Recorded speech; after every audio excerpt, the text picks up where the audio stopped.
So, a question I've been getting a lot from a lot of people that reach out to me from this very YouTube channel is, am I too old to become a pilot, start flying for a living? Well, the short answer is maybe, maybe not. It really depends on the situation.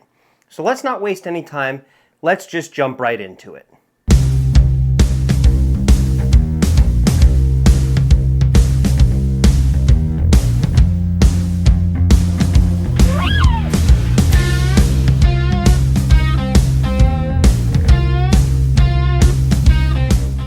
All right, so are you too old to get into this industry? And again, like I just said, it depends. And what it really depends on is how old you are and what you want to do. If you are 70 years old and you want to go fly for the airlines, well, yes, I'm sorry, you are too old.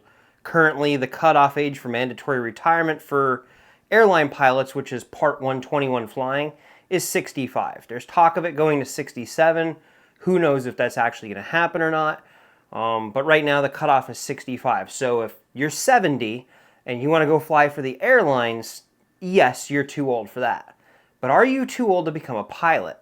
The answer is no. You can still go become a pilot. So the reason I brought this up is, like I said, I'm getting a lot of questions about it, especially from people in their 40s and 50s and stuff like that. Second career people, kind of like myself, second career going into flying and all that. So it's possible. It's doable. I'm going to be 40 here in May, so I'm on the younger side of the people that have been asking me, but there's still plenty of time. So let's say there's a magical person out there, you're 50 years old, and you want to become a pilot, and you want to go fly for the airlines. Well, guess what?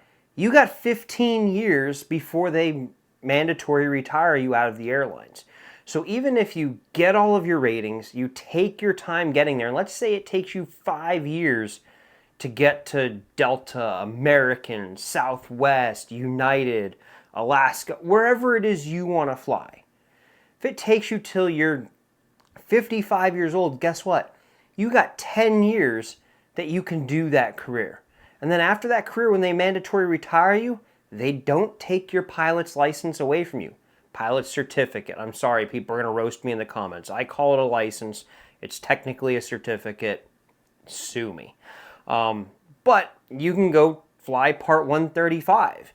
Now, I believe it's NetJets. It's either NetJets or FlexJet. I believe it's NetJets, though, is a major 135 carrier, and I believe they just set a mandatory retirement age of 70.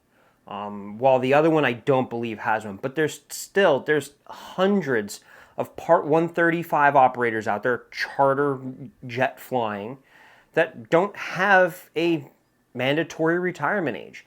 As long as you can still get your medical, you can still fly. But then there's even other jobs that are out there available for you if you want to make this a career. You can go do the Part 91 jobs. You can go fly air ambulance. You can go do banner towing. You could be a CFI, flight instruct people like I do.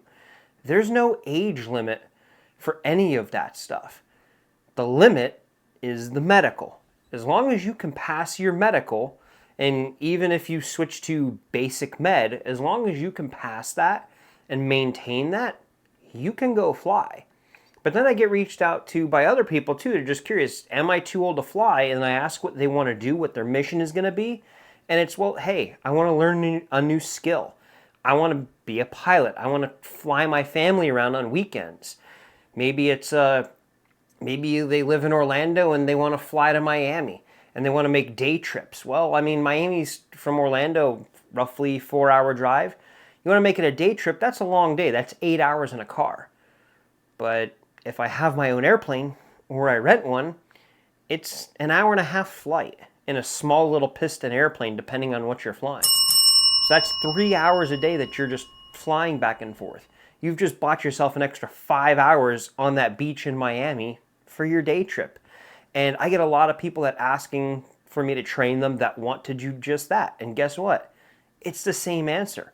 As long as you can pass the medical and you can maintain the medical and you do everything else, you get your biennial flight review and you maintain everything that you need to according to the FARs, you can go and do it. There's no age limit on that stuff.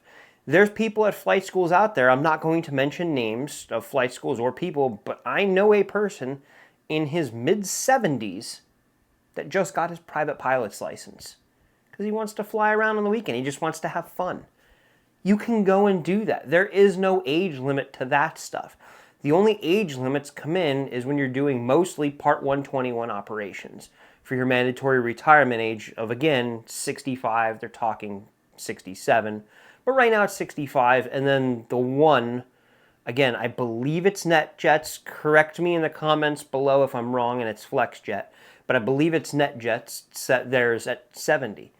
Nobody else has a mandatory retiring age. So as long as you can pass that medical, you can keep working. And like I said, there's so many jobs out there. You can go do, in addition to the ones I already named, I mean, you can go do pipeline patrol for companies. You can do survey work.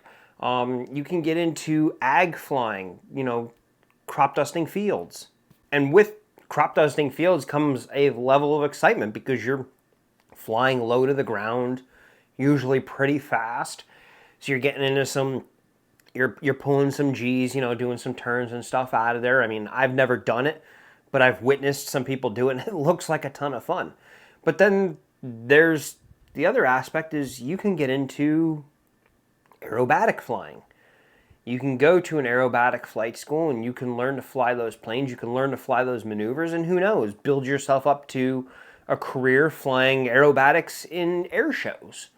There's all kinds of operations and stuff out there you can do. And like I said, there's plenty of Part 91 ops out there too, of just ferry flying where you're relocating airplanes for owners and stuff like that. I mean, there's a whole world that you can get into. It's not just become a pilot and go to the airlines.